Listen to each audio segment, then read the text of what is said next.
Hi, Erica. I'm going to look at your work. Let's see. I'm going to download it first. And here we go. Okay. As I said before, I like that font. I think it's fresh. It also has a little bit of an edgy vibe to it. It's not quite calligraphy, um, so I think that gives a young, fresh look. I do think the Illustrator brush is not very creative. As a designer, you would be expected to bring, your own solutions to the table. And for personal branding, you want to make that as personal as possible. It's cool that you have that skill, but if you can draw, you should draw your own.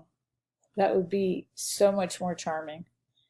But anyway, the addition of these lines here does help to frame it a bit. I'm not sure you need them.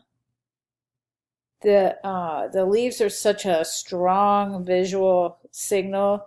These lines just sort of compete with it, if you know what I mean. All right.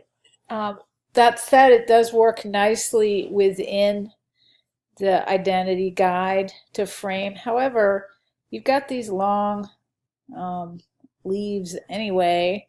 You could just use those to frame the table of contents and whatever. All right, so far looking great. Nice. Really nice design.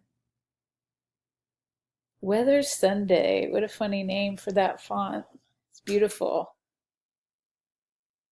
Okay, I'll have to read this more closely later, but so far it just looks absolutely beautiful. And I can see that you like to design. You've got this nice, well organized and cleanly laid out.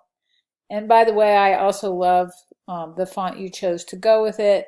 It's unique. It's not on everybody's computers, but it's also clean, clear, and it lets other things on the page take the stage.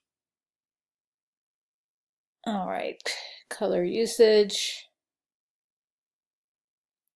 This part, I'm sure you probably enjoyed that. It's fun. Printed materials. So that's a lot of clear space. I think that's a good idea. It always helps to put your work on a pedestal. You make it look more unique that way. As I'm talking, I'm thinking it would be interesting to reiterate the organic leaves, even if you had them in the background kind of cascading through at a very low opacity, like really celebrate that design choice. Interesting. Nice. Well, okay, so let me take a look at this business card a little closer.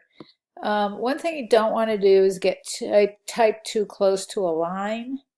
It causes, again, a contrast, a competition with your eye. You want that information to be really easy to take in.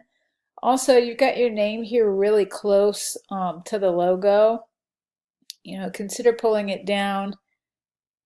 Condense this as much as possible. If that means you have to reduce this border by half, then think about doing that. And again, you might want to repeat the leaf pattern. You could always just have like a little corner of it showing.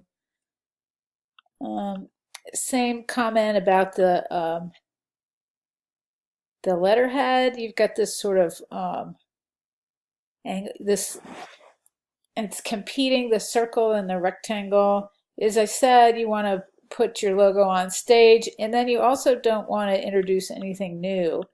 So this logo has a stroke around it, but I don't recall it having a stroke on these other pages. So you want to follow your own restrictions. So another thing you said is the clear space should be this much, but then when you come to the letterhead, there isn't a clear space. So just be consistent.